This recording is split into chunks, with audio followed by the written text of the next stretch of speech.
Hola, ¿cómo están? Espero que se encuentren bien. En este momento vamos a tener un conversatorio sobre las categorías de las modalidades de la lógica de Hegel. Esto para apoyar un poco a las exposiciones que ya se dieron anteriormente en las conferencias que hablan sobre las modalidades formales, las modalidades reales y la modalidad absoluta. En este momento vamos a trabajar con Iván Arana, el doctor Sergio Pérez Cortés y José Luis Martínez, quienes nos van a responder una serie de preguntas que vamos a estar formulando para hacer un diálogo más extenso a estas exposiciones que se dieron anteriormente. Y bien, vamos a empezar con la pregunta: ¿qué lugar lógico ocupan las categorías modales en la sección de la realidad efectiva? El discurso de las modalidades es un apartado de la opción llamada realidad efectiva. El interés de las modalidades es que Hegel ha iniciado la sección realidad efectiva, mostrando que la lógica ya logró alcanzar la unidad entre ser y pensamiento. Estamos ya colocados en un nivel muy alto de la reflexión porque el movimiento del pensar ha podido absorber todas las categorías del ser, ha podido absorber todas las categorías de la esencia y ahora se propone mostrar cuál es la relación interior, porque ya no hay un exterior, estamos en lo absoluto, cuál es la relación al interior de esa unidad entre ser y esencia, entre el pensamiento y el objeto pensado. Las modalidades son pues un momento muy importante, de hecho es el apartado que se llama realidad efectiva, porque ahí lo que Hegel va a intentar es mostrar cómo el pensamiento se apropia del objeto pensado, asume al objeto pensado bajo una serie de modos, bajo una serie de aproximaciones, cuyo objetivo último es la necesidad. Es decir, este apartado es muy importante porque Hegel, dentro del proyecto de Hegel, Hegel quiere mostrar que el pensamiento, cuando se apropia del objeto pensado, no lo hace bajo la forma de lo meramente posible, de lo meramente contingente, sino de lo necesario. Es decir, para Hegel, dentro del proyecto racional de Hegel, es muy importante mostrar que el pensamiento domina, sujeta al objeto pensado bajo la forma de la necesidad y que el movimiento propio del pensamiento es la necesidad. Es decir, el pensamiento en su propio actuar no se conforma con aproximarse al objeto o dar visiones aproximativas del objeto, sino lo que quiere es alcanzar la necesidad, es decir, las condiciones sin las cuales la cosa no es lo que es. Entonces, el discurso de las modalidades tiene ese papel fundamental dentro del proyecto de Hegel, porque para él mostrar la necesidad, es decir, que el pensamiento se mueve por sí mismo, que el pensamiento no tiene otro impulso que él mismo, pero que ese impulso es suficiente para unificar ahora de manera completa todas las categorías del ser y todas las categorías de la esencia. Si se logra, pues entonces Hegel ha cumplido una gran parte de su proyecto epistemológico, pero también metafísico. Hay una unidad del ser y pensamiento, una unidad perfecta, y esa unidad, esa compenetración del ser y el pensamiento, tiene que demostrarse. Eso es lo que el discurso de las modalidades va a ofrecer en la lógica. Por mi parte, yo enfatizaría este punto con el que inicia el doctor, porque efectivamente es un poco curioso el proceder de Hegel, que esta segunda sección la titula Realidad efectiva, sobre el tercer capítulo global del mismo que se llama Realidad efectiva. Y para los que vean la presentación de nuestro compañero Eric sobre lo absoluto, aquí van a darse cuenta que hay una tensión en el despliegue lógico porque empezamos a estructurar una forma distinta a la que veníamos haciendo, ya sea tanto a partir de la esencia como reflexión o en su modo de aparición. Aquí ya es la exhibición de lo absoluto. ¿Cuál es la cuestión? Que como primer momento de la realidad efectiva, este punto se encuentra en una tensión muy fuerte porque es la manifestación plena del absoluto que no permite reflejar en él todavía sus modos. El absoluto es una estructura tan completa monolítica que no permite establecer relaciones al interior de él, a pesar de que concebimos que hay al interior de él, está fundamentado a la totalidad. Todo el despliegue de ese momento del absoluto es el que permite el desarrollo por una parte del atributo y posteriormente del modo. Sin embargo, si uno se queda hasta ese punto, da la impresión de que la relación absoluto-modo es muy general, muy grande. Entonces, lo que permiten las modalidades es justo a partir del desarrollo de lo formal, lo real y lo absoluto, ver la estructuración de las relaciones entre los modos y entre la misma sustancia al interior del absoluto, formando relaciones de necesidad. Como dice el doctor, eso no significa que va a abandonar el nivel de la contingencia o que Hegel no toma en consideraciones otros tipos de modalidades, pero lo que quiere mostrar es que justo al interior de la sustancia, al interior de lo absoluto, hay relaciones que justo pueden dar cuenta de su razón de ser y son las que llama Hegel necesidad. Obviamente, esa transición se va haciendo de manera paulatina, porque para Hegel le importa mucho ir mostrando que el pensamiento va haciendo esa concatenación, hasta llegar ya propiamente a la necesidad absoluta, que se muestra como camino retrospectivo hacia todo lo que veníamos haciendo anteriormente. Es decir, hay una necesidad, un movimiento pleno que está justificando el proceder del cual hemos venido y que no son simplemente categorías finitas las que están simplemente concatenadas ahí, sino que tienen toda una razón de ser, un proceso que las justifica en su movimiento. Me parece que ese es el sentido de realidad efectiva, porque solo hasta llegar a la necesidad efectiva es que alcanzamos plenamente esto que ya se anunciaba desde la existencia, que era la unión de ser y esencia. Bueno, aportando un poquito más a la reflexión que ya se hacía, pues primeramente decir que lo que persigue la ciencia de la lógica en Hegel es la completa autodeterminación del pensamiento, ¿no? Esa completa autodeterminación que sería su completa libertad. Aquí el asunto en el que nos encontramos es justamente trascendental, puesto que estamos a punto de pasar de la necesidad a la libertad justamente, ¿no? Esa libertad que busca el pensar. Hegel divide la lógica en general en dos secciones, la lógica objetiva, es decir, el pensamiento sustancial, y la lógica subjetiva, que es el pensamiento en cuanto sujeto, ¿no? En cuanto completa libertad. Ahorita estamos justamente en el tránsito de la lógica objetiva a la lógica subjetiva. Esta categoría de realidad efectiva es la última sección. Y como ya decía Iván, en realidad esta categoría se divide a su vez en tres, en el absoluto, en la misma realidad efectiva que es la mediación, y en la relación esencial o la relación absoluta. Esta mediación justamente es la que va a tratar de mostrar la necesidad, ¿no? Pero no es la necesidad como tradicionalmente se entiende. Este concepto es trascendental en la historia de la filosofía porque ni más ni menos nos habla de la posibilidad de la metafísica, ¿no?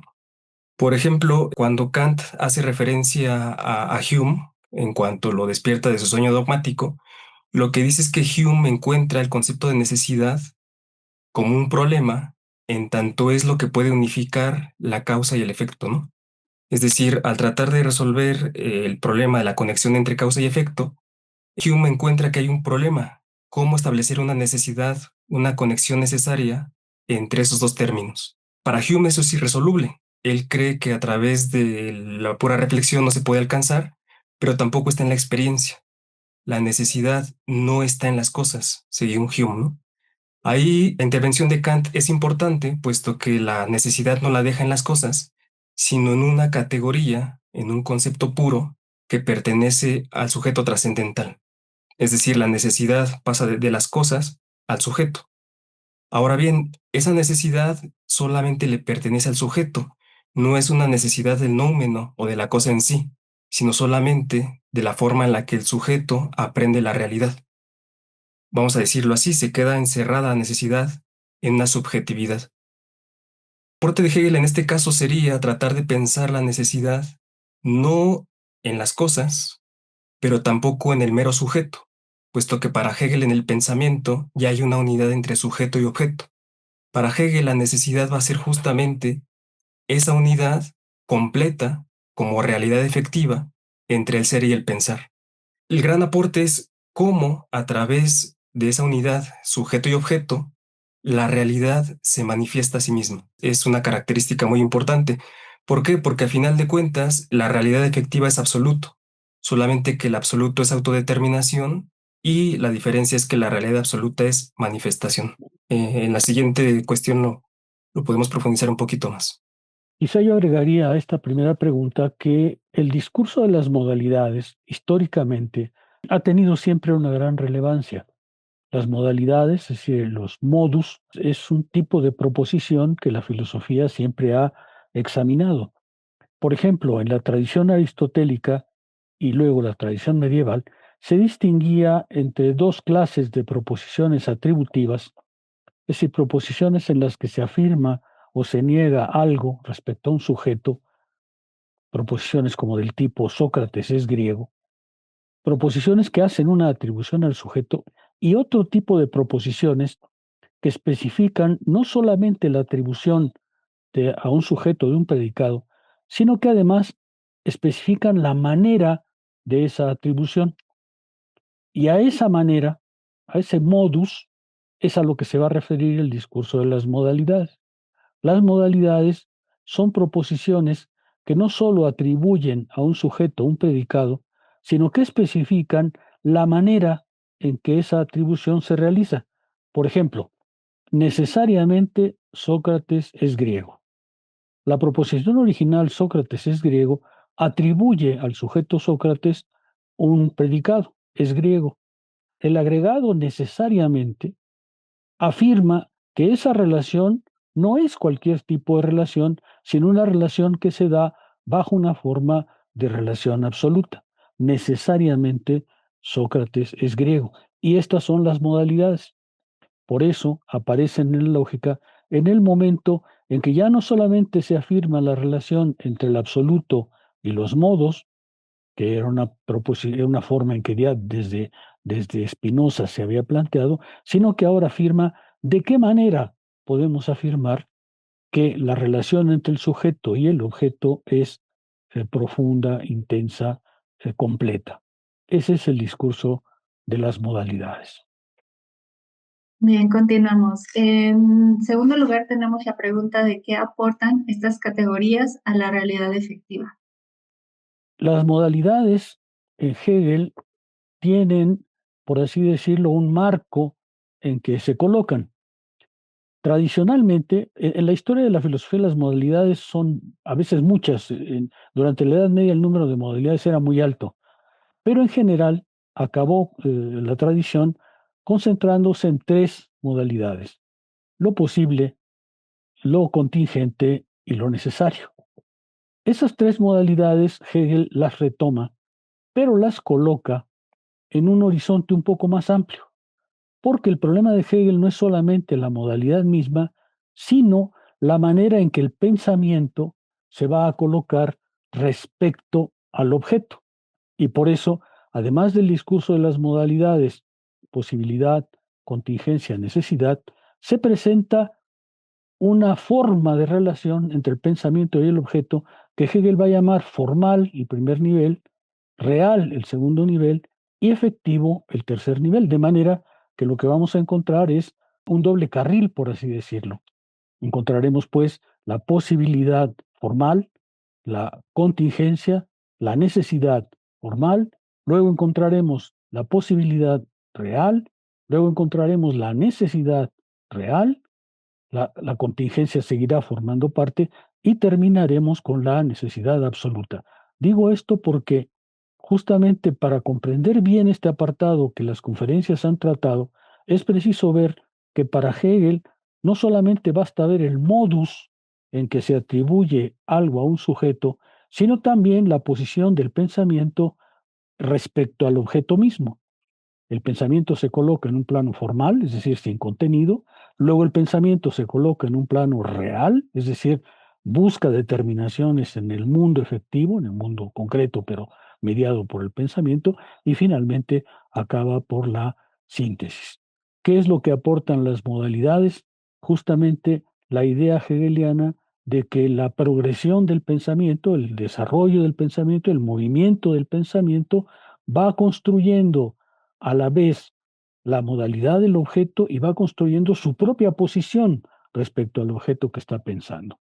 Por eso para Hegel las modalidades aportan esta especificidad doble, ¿no?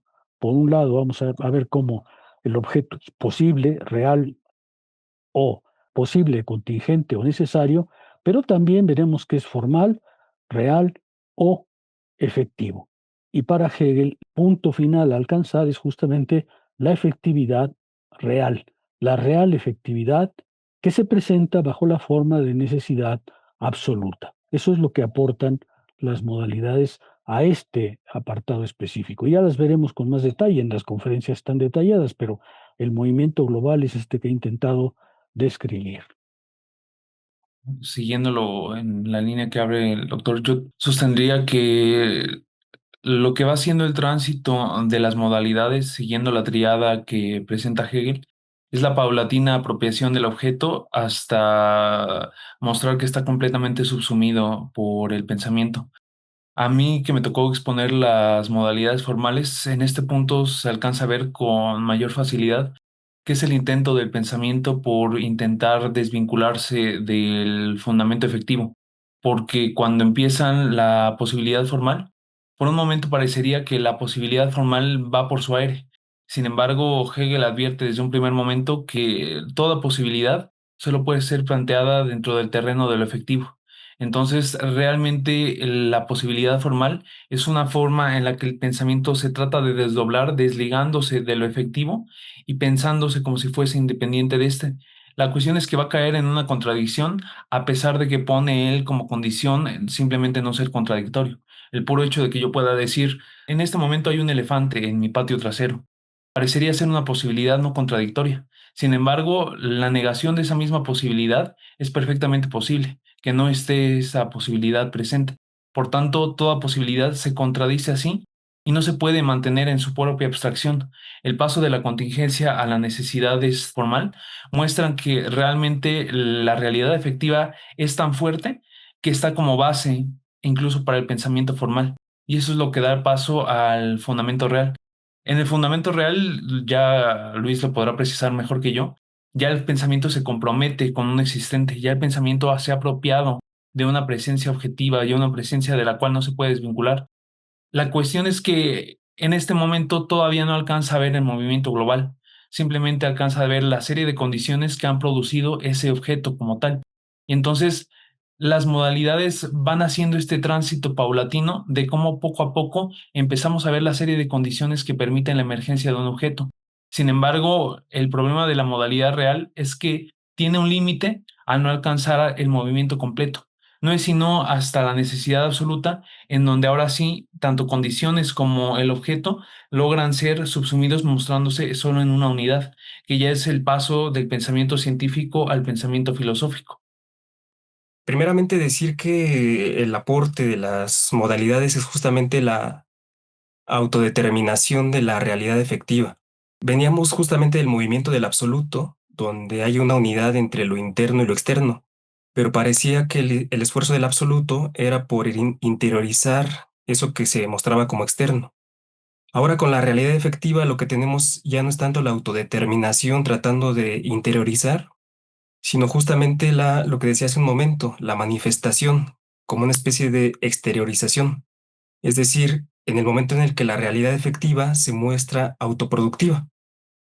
Por ahí un ejemplo que se menciona es en el caso de una partitura, ¿no? Por ejemplo, una partitura, podríamos decir que es ella misma, es idéntica a sí, pero aparece como posibilidad. Solamente se realiza en el momento que ella misma se niega, es decir, cuando se convierte en música, ¿no?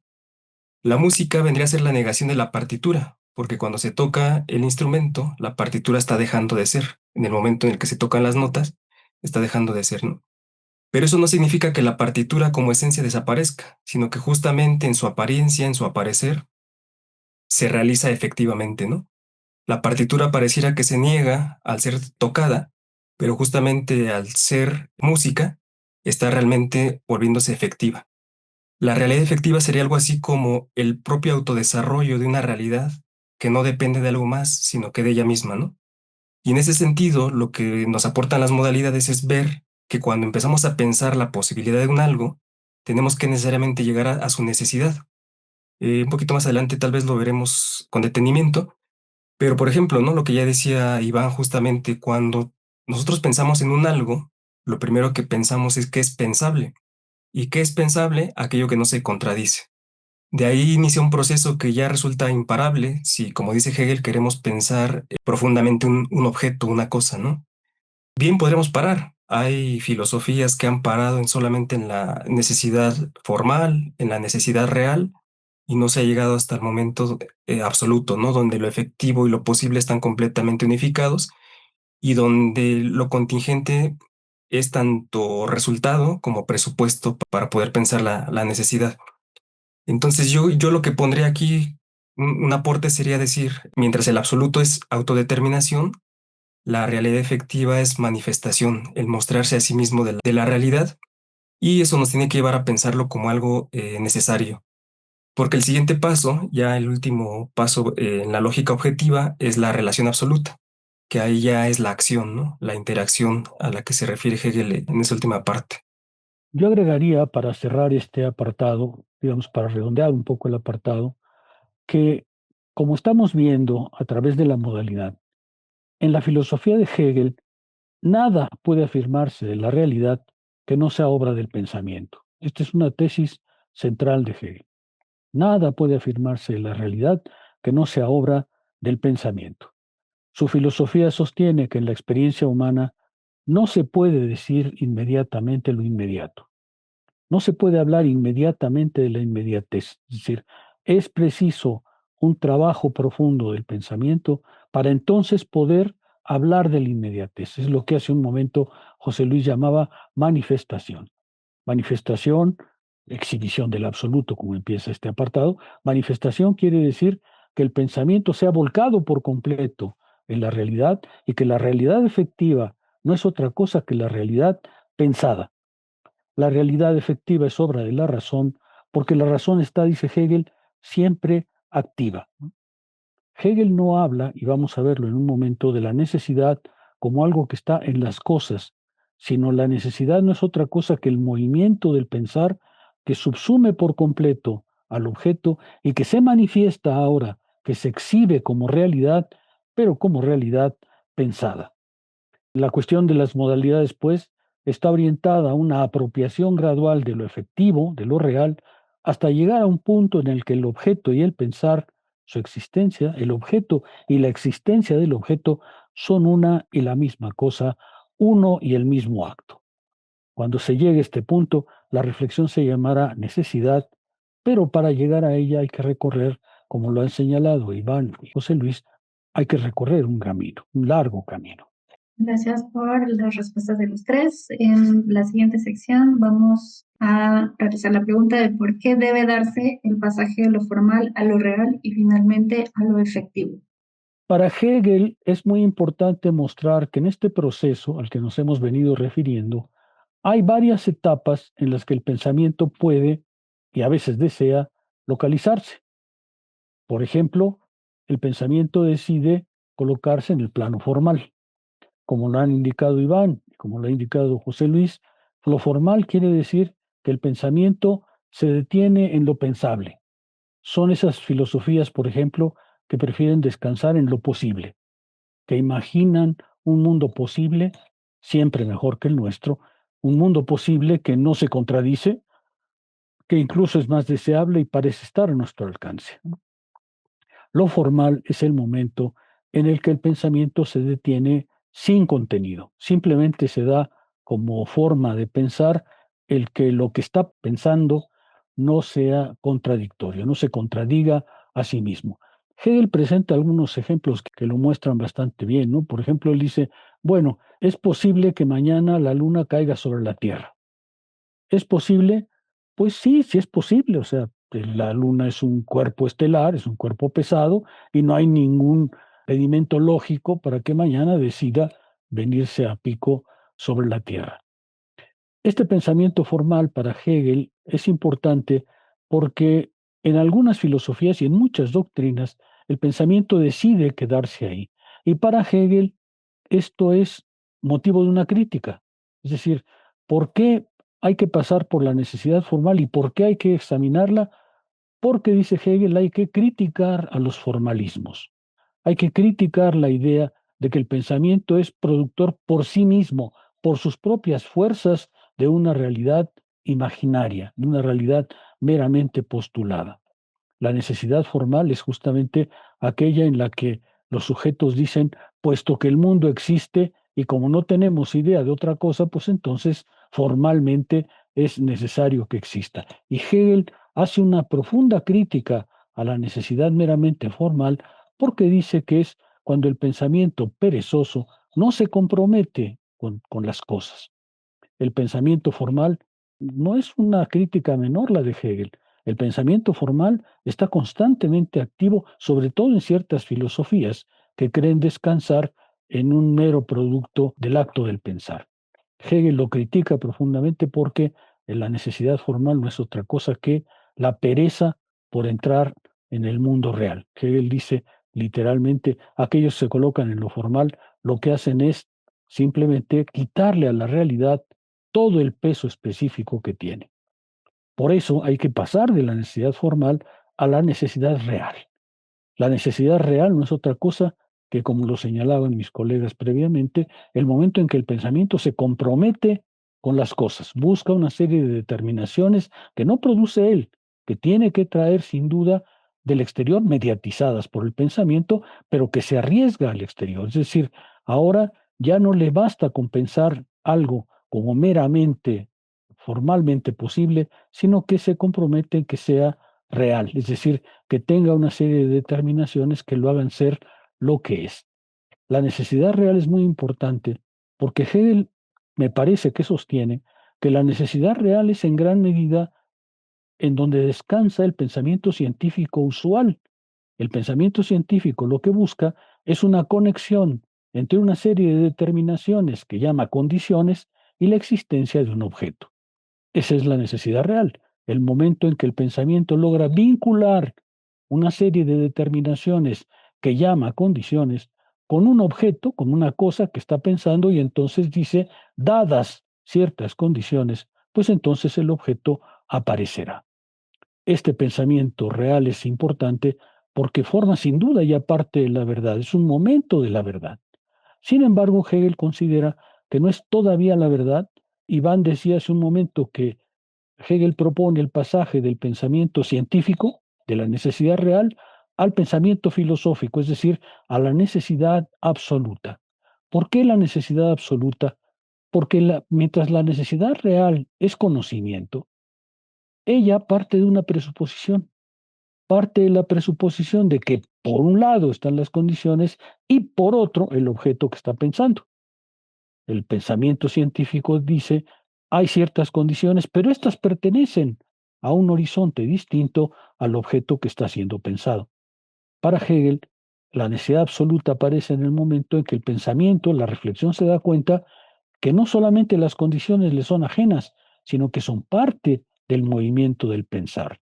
La necesidad absoluta aparece cuando el pensamiento se da cuenta que ella ha puesto todas las determinaciones, tanto las condiciones como el objeto, y por eso Hegel hace algunas afirmaciones ahí de las más interesantes, ¿no?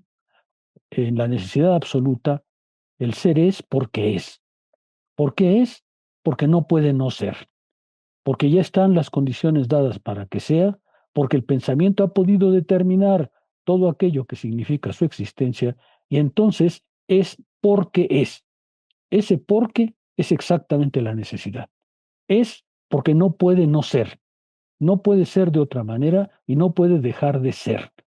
En ese momento el pensamiento ha terminado ese ciclo al que nos hemos venido refiriendo y la realidad se vuelve, dice Hegel, transparente. Ya no hay ningún misterio, porque el pensamiento ha podido al mismo tiempo unificar todas las determinaciones del ser y de su esencia y ahora lo conoce completamente sin ningún misterio.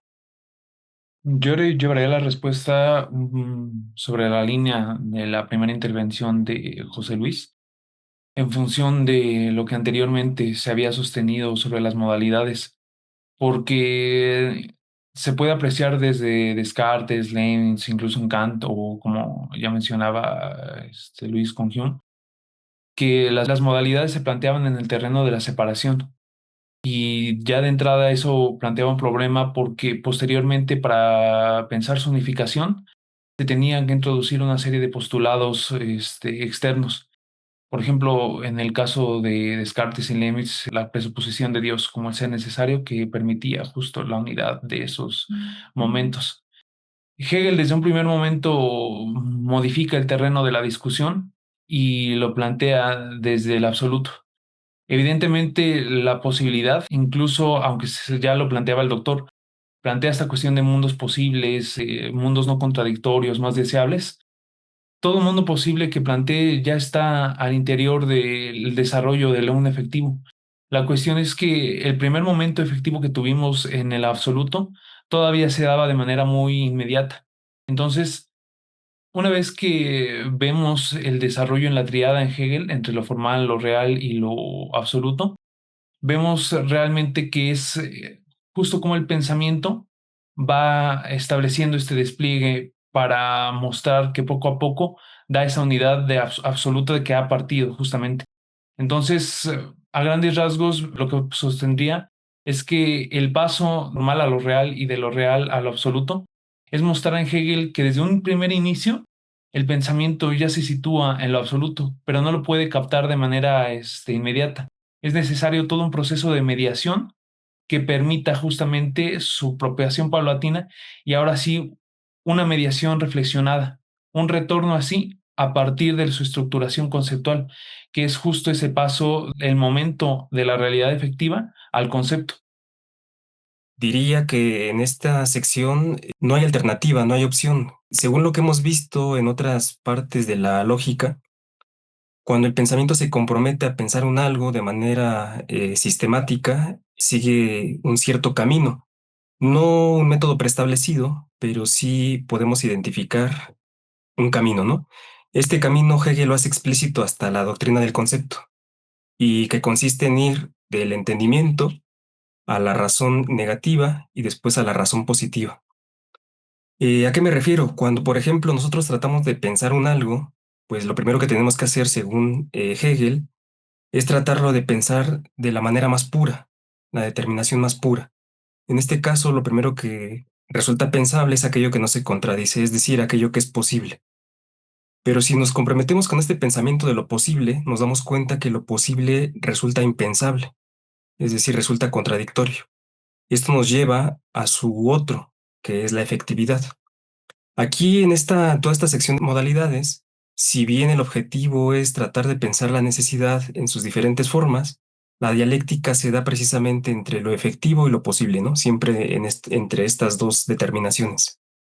Ahora, cuando uno, les decía, se compromete con el pensamiento de un algo, pues el primer momento siempre es abstracto. ¿Por qué? Porque justamente lo que hace el pensamiento es separar las determinaciones, pensarlas como algo estático, como algo fijo, y bueno, a ver qué resulta de ahí. Una vez que se reflexiona sobre una modalidad de esa manera, resulta que no es posible pensarla por sí misma. Es decir, cualquier determinación finita lleva a su contrapuesta. Eso nos lleva entonces al segundo momento, ya no del entendimiento, del pensamiento abstracto, sino al pensamiento dialéctico, o como Hegel le llama, la razón negativa, que es justamente cuando dos determinaciones aparecen como contrapuestas. No porque le hayamos contrapuesto artificialmente una determinación, sino justamente porque en el intento de pensar lo finito aparece lo infinito, ¿no? Bajo otra modalidad, pero bueno, aparece su contrario. Y al pensar estas dos determinaciones como implicándose necesariamente, pues llegamos al momento absoluto, también llamado especulativo o razón positiva. Y en este momento es donde Hegel nos dice, bueno, solamente hasta aquí se puede pensar a la vez la identidad y la diferencia de las determinaciones que estamos, pues de alguna manera contraponiendo. Pues el camino no es como algo artificial, sacado de otra parte, sino que surge justamente del intento por pensar algo de manera profunda. Si vemos el camino que ahorita llevamos, pensando la posibilidad, nos tiene que ella misma llevar justamente a la necesidad. Este camino, bueno, hay varios ejemplos, ¿no? Hegel menciona uno que es bastante interesante y dice, bueno, podemos pensar la vida, ¿no?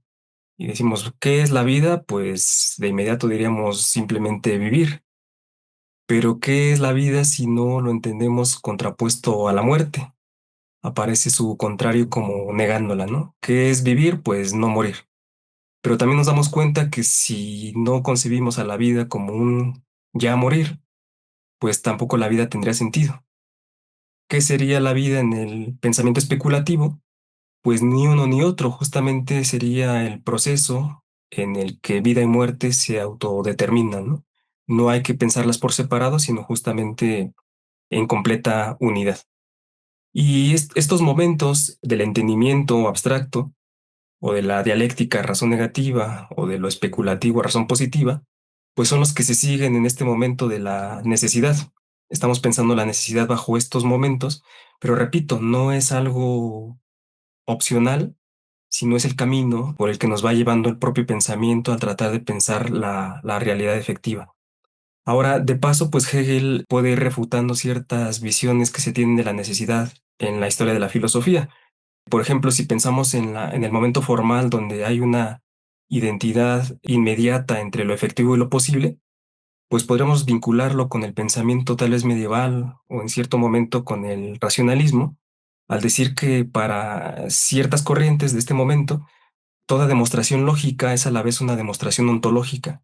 Es decir, si por ejemplo yo muestro a Dios lógicamente a través del argumento ontológico, pues quiere decir que Dios existe realmente, ¿no? Así parece que se maneja la necesidad en el plano formal. Ahora, dentro, por ejemplo, del empirismo o de la filosofía crítica kantiana, pues hay una separación y eso nos daría el segundo momento, el momento dialéctico, donde ya no hay que pensar que una demostración lógica nos lleva a una demostración real u ontológica, sino que van por separado, ¿no? Hay un vínculo entre lo posible, el pensamiento, y lo efectivo que está ahí, pero que quedan por separado. Y Hegel dice hay que superar también este momento, porque de alguna manera es un obstáculo para el pensamiento tener la necesidad fuera de sí, ¿no? Una necesidad que sería ajena al pensamiento y que estaría pues en un sujeto pero trascendental o en una realidad que la adquiriríamos según el empirismo pues por costumbre o por hábito. Y justamente interiorizando esta necesidad es que podemos corporarla, ¿no? Es decir, la intención acá es decir que la necesidad es completamente una obra del pensar, no en el sentido del pensamiento subjetivo, sino en el pensar en el sentido de unidad entre sujeto y objeto. Entonces yo creo que en esta parte donde pasamos de lo formal, lo real, a lo absoluto, pues lo que importa es ver que hay una necesidad en este tránsito, ¿no? Para finalizar esta ronda de preguntas sería, ¿cuál es la diferencia entre la necesidad formal, la necesidad real y la necesidad absoluta? La diferencia ya se ha venido señalando, pero me gustaría darle un marco un poco más general.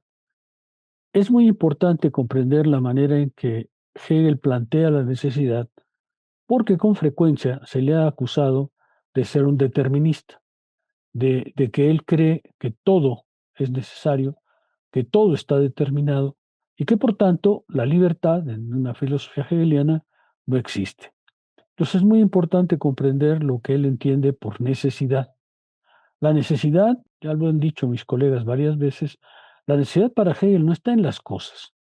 La necesidad está en el movimiento del pensar que es capaz de reconstruir gradualmente la manifestación efectiva, la realidad efectiva de la cosa, de las cosas. La necesidad formal es simplemente el momento en el que, al iniciar el proceso de constitución de ese objeto, bajo esta atribución particular que es la necesidad, se cancela el pensamiento, se detiene el pensamiento simplemente en el orden aparentemente lógico. Basta definir la posibilidad formal como una posibilidad que no se contradice para, en ese momento, creer que se está pensando efectivamente algo. Hegel insiste mucho en que puesto que en el plano formal la relación entre lo posible y lo efectivo, que es siempre la relación que domina el discurso de las modalidades, Hegel insiste que en la posibilidad formal, el momento formal, el pasaje es instantáneo, pues el pensamiento no distingue fácilmente entre lo que es meramente posible y lo que es efectivo, y tiende a creer que son la misma cosa, que basta que algo sea posible para que sea inmediatamente efectivo, porque desde el punto de vista formal no establece todavía una diferencia. La necesidad formal es una necesidad que Hegel considera muy insuficiente porque es la necesidad que emerge del hecho de que el pensamiento cree que el pasaje entre lo posible y lo efectivo es inmediato. En realidad, ese primer apartado de la necesidad formal no está dominado en la lógica por la necesidad, sino por la contingencia. Es decir, la cosa que estamos pensando como es posible y efectiva en una unidad perfecta, tanto puede ser como puede no ser. Y esa es exactamente categoría de contingencia a la que nos referiremos en algún otro momento porque es muy importante. Hegel dice entonces que la necesidad formal tiene el problema de ser una aceptación acrítica de lo que de lo que es manifiesto, porque en el pasaje entre lo posible y lo efectivo cree que esto se realiza inmediatamente. Pero dice Hegel, en realidad está dominado por la contingencia. Ciertas filosofías, por ejemplo, consideran que basta pensar algo posible para que con un ejercicio de la voluntad se realice, ¿no? Entonces crean un mundo posible y bastará la voluntad de los seres humanos para realizarlo. Ese es el problema de la necesidad formal y ese es su límite. La necesidad real, en cambio, tiene ya el peso de las determinaciones fuera de la inmediatez. José Luis se refería hace un momento a que es el momento dialéctico, es el momento de la diferencia, es el momento en que dejamos la identidad abstracta formal para pasar a una identidad ahora bajo la forma de la negatividad. ¿Qué hace el pensamiento en la necesidad real? Hace el pasaje entre las condiciones y la cosa, pasa de una a la otra, establece que la cosa existe porque las condiciones están dadas, establece un vínculo tal que ahora lo posible no es solamente algo pensable, sino es algo vinculado a lo real efectivo. Y por eso el conjunto de condiciones de una cosa dentro de la necesidad real es el conjunto de condiciones que es fundamental para esa cosa, que hacen que la cosa sea esencialmente la que es. Me parece que esa es la importancia de la necesidad real. Es una necesidad que ya vincula la cosa y Hegel incluso introduce la idea de que ahí la cosa es porque las condiciones están puestas. Si las condiciones para que pase algo están puestas, la cosa pasará. Y esto en Hegel, que es la necesidad, no quiere decir fatalidad, no quiere decir destino, no quiere decir que, puesto que ciertas cosas están, se darán, sino es el hecho simple de que cuando el pensamiento establece las condiciones para que algo pase, pues pasará, ¿no es verdad? No, no puede no pasar en el sentido de que, dadas ciertas condiciones, pues la cosa emergerá. El ejemplo que yo usaba en la conferencia que di es, por ejemplo, si las condiciones se presentan, México pasará a la segunda ronda en el Campeonato Mundial de Fútbol del año próximo. Como es muy posible que la FIFA nos ponga equipos de islas que ni existen en la enciclopedia británica y aparentemente tienen 400 a 500 habitantes, pues entonces, dadas las condiciones que van a ponerse en esos juegos, pues México pasará a la siguiente ronda. Esto no es adivinación ni es un acto de prestidigitación, es simplemente el hecho de que el pensamiento en su acción logra establecer un vínculo entre condiciones y cosa. Pero la necesidad absoluta, en cambio, ya es una perspectiva diferente, porque ahí el pensamiento ya no está viviendo ni en el plano formal, es decir, en el plano de la mera posibilidad formal, ni está viviendo en el plano de lo real, sino está viviendo en su unificación.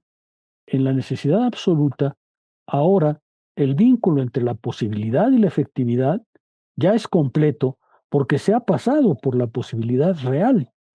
Ahora podemos decir la cosa en la necesidad absoluta, la cosa es porque el pensamiento ha logrado subsumir tanto las condiciones como el plano formal en un último movimiento en el cual ahora puede decir la reconstitución del objeto por parte del pensamiento es completa. Insisto en este punto nuevamente. La necesidad absoluta no quiere decir en Hegel ni fatalidad ni determinismo. Quiere decir simplemente que el pensamiento en su potencia, porque todo este apartado está dedicado a la potencia del pensar, el pensamiento en su potencia ha sido capaz de reconstituir por completo la presencia de la cosa. La cosa en su manifestación ahora exhibe el movimiento por el cual ha llegado a manifestarse. La cosa y su proceso están unificados perfectamente. La realidad ahora es completamente efectiva porque no es solamente presencia, sino es presencia esencial, ser que tiene dentro de sí para ser su esencia, que tiene en su manifestación su razón de ser. La necesidad absoluta es, pues, la culminación de ese proceso y desde luego se va a abrir un nuevo capítulo que se llama relación absoluta, en donde ya se muestra funcionamiento completo, pero es muy importante recordar que es hasta este momento que Hegel introduce el concepto de substancia. Solo entonces aparece la substancia porque, mientras antes lo llamaba absoluto, ahora la substancia se muestra como perfectamente activa. El pensamiento se ha convertido en pura actividad pura, que es el término que Hegel utiliza en alemán, la Wirklichkeit, que es efectivamente efectuación, actuación, potencia del pensamiento que se manifiesta ahora como ser. Si bien la posibilidad formal pretende fundamentarse en lo no contradictorio, no puede mantenerse en dicha pretensión, al mostrar que toda posibilidad es contradictoria en sí misma, al no explicar cómo la negación de una misma posibilidad no sería posible. Este resultado condiciona la estructura de la necesidad formal, pues ella asume dicha contradicción intentando afirmar su contenido aún con independencia de lo real. Así, lo necesario formalmente es todo aquello que simplemente no puede no ser. No se compromete con el contenido en la medida en que se define negativamente. Algo necesariamente tiene que ocurrir mañana, por poner un ejemplo. De todas las posibilidades, alguna necesariamente tiene que ocurrir, pero esta necesidad no es del fenómeno concreto, sino solo una necesidad abstracta de que algo tenga que ocurrir. La vacidad de este pensamiento no puede mantenerse aquí, pues su pura forma no fundamenta su razón de ser. Se requiere remitir a un contenido para hacerse efectivo, es decir, responder a la pregunta, ¿qué condiciones tienen que presentarse para que este algo X ocurra mañana? Ahora bien, la necesidad real es el conjunto de condiciones en unidad a ese algo existente. Ella da cuenta del fenómeno específico que se presenta ante nosotros, ofreciéndonos su objetividad concreta. El problema de la necesidad real es que su punto de partida ha sido las condiciones externas de algo, de dicho algo, por lo que la propia necesidad es externa a él. Aún no se ha explicado completamente el movimiento pleno que posibilita las condiciones junto con el fenómeno. Tal es el tránsito de la necesidad real a la necesidad absoluta, pues si en el momento real partíamos de la posibilidad real a la necesidad real, en el momento absoluto partimos de la necesidad absoluta para mostrarla como un movimiento que engloba la totalidad de fenómenos y a la contingencia propia de los mismos. La importancia de ello reside en mostrar que el punto de partida no es lo posible o lo contingente para el pensamiento, sino una necesidad absoluta que fundamenta toda su objetividad.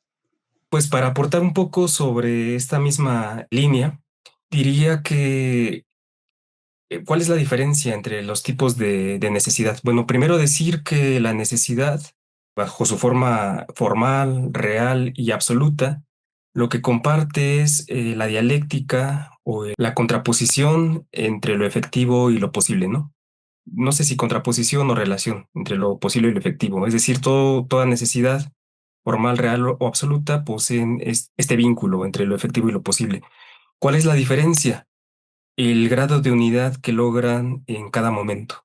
Como ya lo comentaba el doctor Sergio Pérez, en el primer momento formal, la unidad entre lo efectivo y lo posible es meramente inmediata. En el momento real, la unidad entre lo efectivo y lo posible es una separación, pero mediada. Y en el absoluto, es una unidad mediada. Entonces, hay aquí un tipo de relación entre lo efectivo y lo posible, solamente habrá que ver qué grado de unidad se alcanza, ¿no? Y bueno, para hacer esto tal vez un poco más claro, espero así sea, podemos poner un ejemplo, ¿no? Nosotros si nos preguntamos qué carácter tiene nuestro presente, pues podríamos decir que nuestro presente es posible, entre otros, es decir, que es contingente, ¿no? Diríamos que vivimos en un cierto modo de producción, pero que podríamos vivir en cualquier otro. Si así lo quiere el pensamiento, pues podríamos imaginar cualquier otro modo de producción para el presente. Si pasamos al momento real, diríamos que no, puesto que las condiciones que están presentes pues no nos llevan a otro modo de producción, sino a uno en específico, que es el capitalismo. Sin embargo, en este momento real, estamos pensando todavía las condiciones del capitalismo como una cosa y el capitalismo como otra, ¿no? Decimos, bueno, hay unas ciertas condiciones, ahí están, y por otro lado, pues es lo que nos lleva a este modo de producción determinado. ¿Qué es lo que hace falta? Bueno, pues pensarlo como algo completamente unificado, es decir, que no por un lado están las condiciones de posibilidad y por otro lado la cosa o el objeto, sino que el capitalismo es ya esas mismas condiciones. No hay una separación entre el concepto de capitalismo y las condiciones que lo hacen ser. Por ejemplo, ¿no? Digo, hay muchas formas, ¿no? Pero Marx se refiere en el primer libro del Capital. Y si el capitalismo, pues, posee características como la libertad, la igualdad, la propiedad y Bentham, ¿no? La libertad, bueno, pues porque cada quien es libre de vender su fuerza de trabajo, estamos liberados de los medios de producción, solamente algunos lo poseen, ¿no? Somos iguales en el sentido formal, en que podemos hacer un intercambio igualitario de mercancías, medios de producción, fuerza de trabajo, salario, ¿no? Ahí nos bajamos en el intercambio igualitario. Propiedad, la propiedad privada de los medios de producción, la disposición de la propiedad. Y Bentham, que vendría a ser algo así como el aspecto utilitario dentro del capital. Son condiciones que no son ajenas al capitalismo, es decir, el capitalismo es esas mismas condiciones. Entonces, cuando nosotros logramos pensar la necesidad absoluta de un algo, pues habrá que pensarlo de esta manera. No por un lado las condiciones, por otro lado la cosa, sino la cosa siendo esas propias condiciones.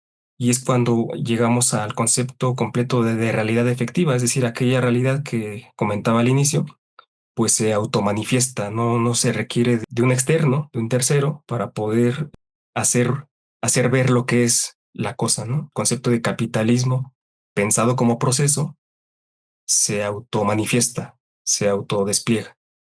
Para concluir con esta presentación, que espero que les sirva para las conferencias que ya se dieron anteriormente, no sé si alguien quiera decir las últimas palabras o tratar de concluir.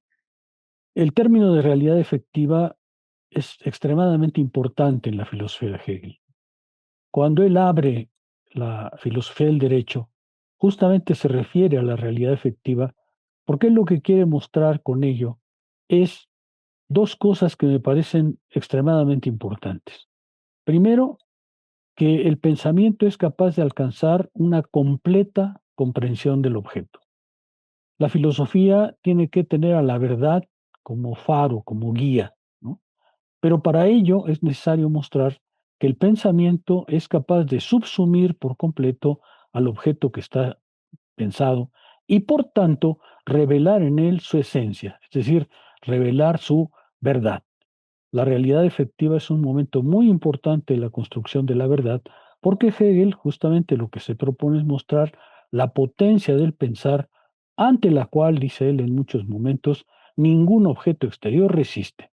Este es un término muy importante para Hegel, porque Hegel quiere acabar con el escepticismo, Hegel quiere acabar con la incertidumbre, Hegel quiere devolverle a los seres humanos la certeza de que su pensamiento efectivamente aprehende el mundo en su verdad, el mundo en su real objetividad, no como mundo inmediato, sino como mundo pensado.